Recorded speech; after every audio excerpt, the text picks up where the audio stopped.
Hold up, I am on my way, I'm in motion. Let's go to the ocean. Yeah, let's go outside.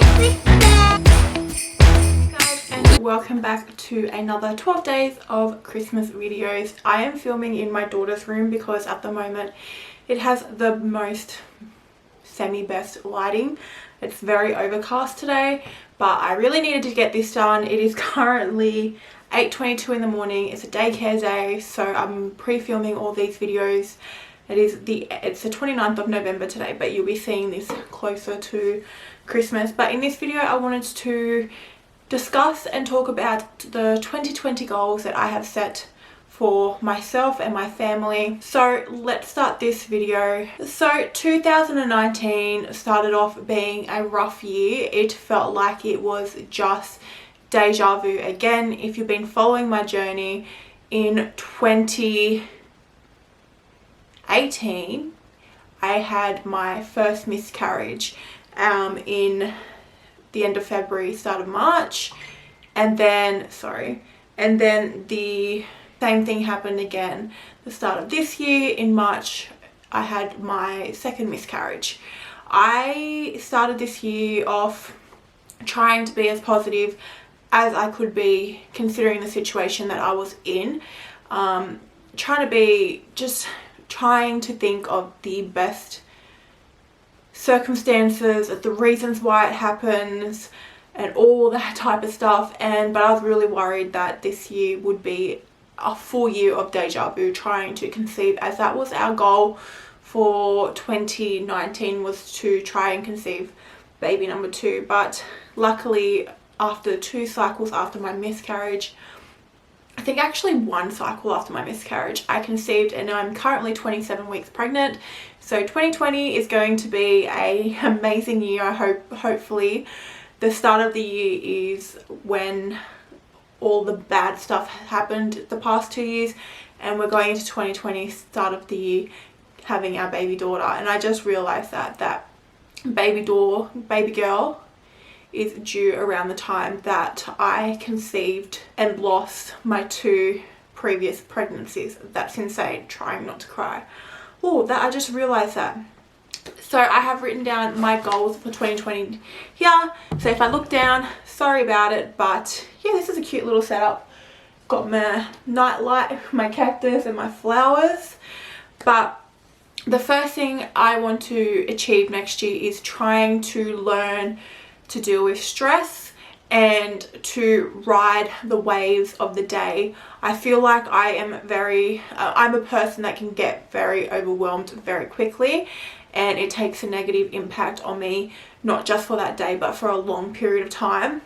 So I really want to learn to be as calm and patient as possible. You think having kids can teach you patience, and it does, but there's an extent where your kids push your buttons on purpose and it can be quite difficult.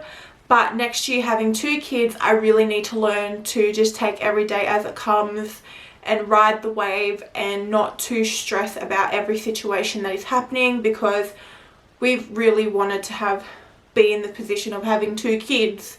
So I just need to learn to be patient and grateful, and yeah, just ride every day as it comes. Of that, number 2 is to learn the juggle. So going from 1 to 2 can be quite a shock, like going from 2 to 3, 3 to 4. So I will be home practically by myself majority of the time. I'm going to go into why a little bit at the end. So it's just learning the juggle of the 2. So if you have any tips of being a parent of 2 and learning the juggle, I feel like Zendaya is at a really good age. She's about 3 and a bit.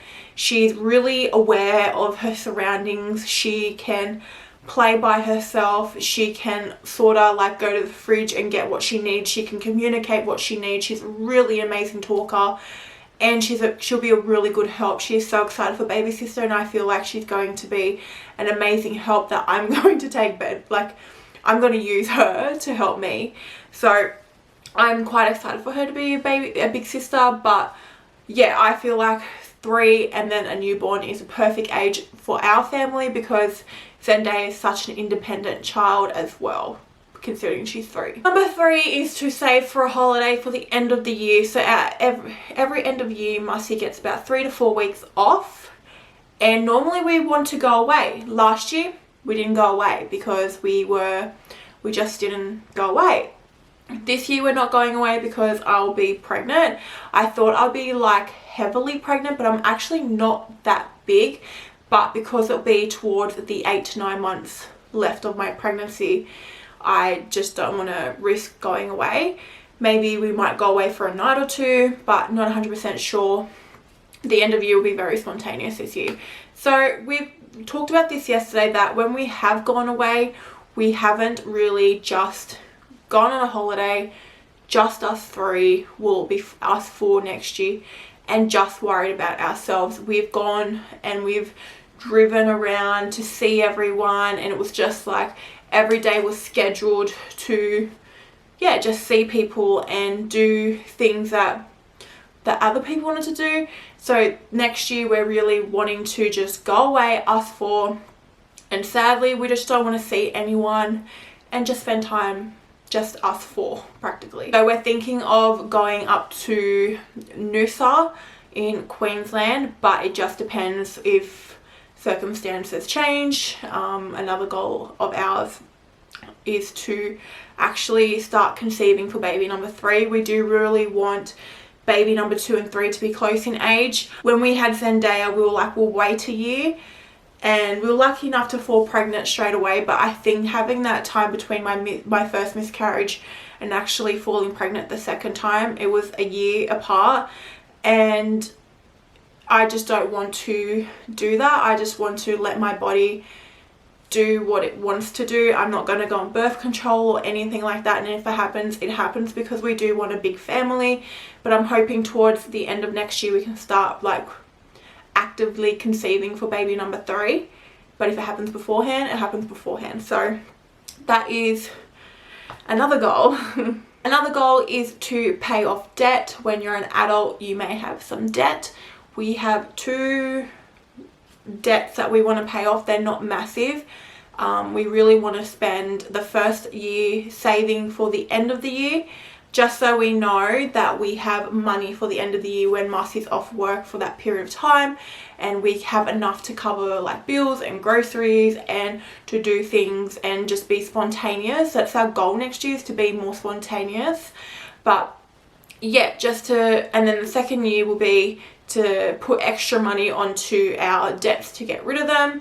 But it won't take long to do, but it's just, I feel like when you're young, you don't understand like getting out loans or credit cards or things like that.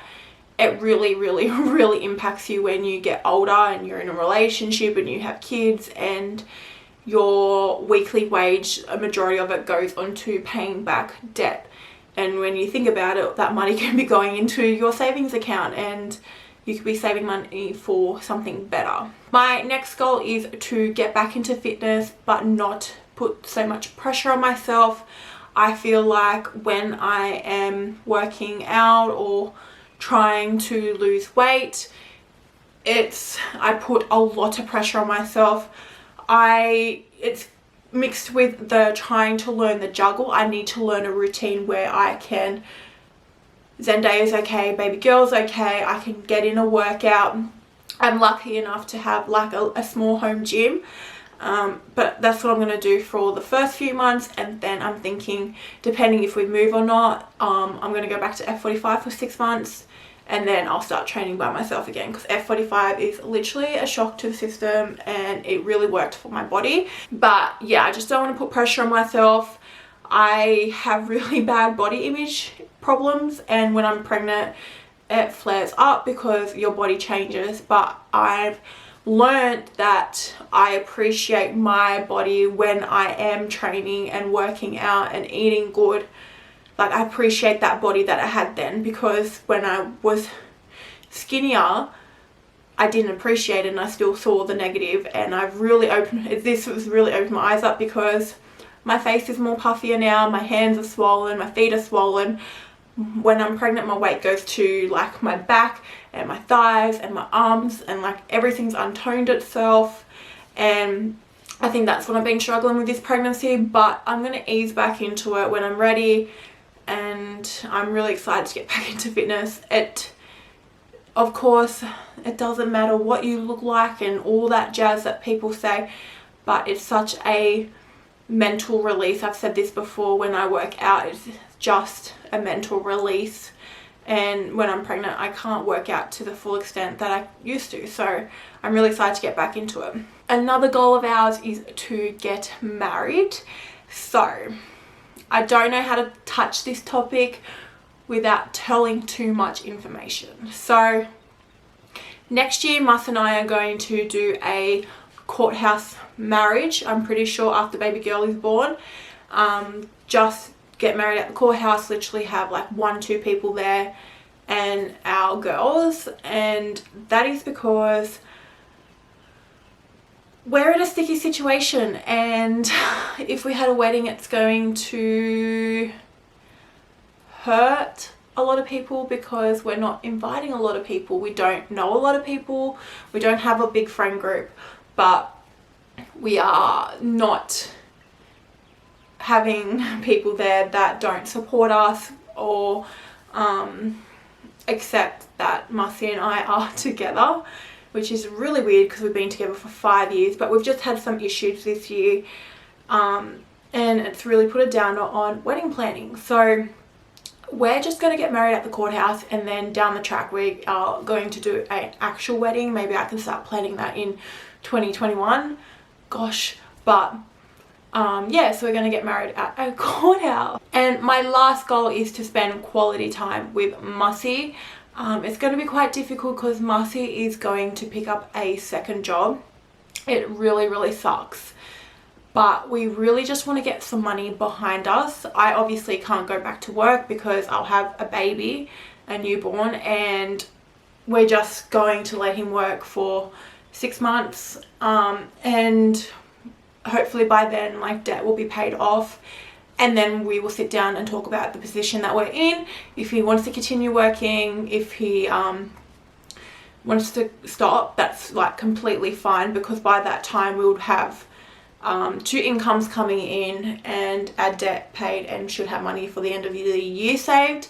So that is my goal, is to try to spend as much quality time with Mus, because I find this year he's been working a crazy amount that our quality time is very minimal, and Zendaya is first priority, of course, because she's obsessed with her dad and she needs to spend her quality time with her dad as well. So those are my realistic goals for 2020. I cannot believe it's going to be 2020. Like, I swear to God, I remember New Year's Eve 2019.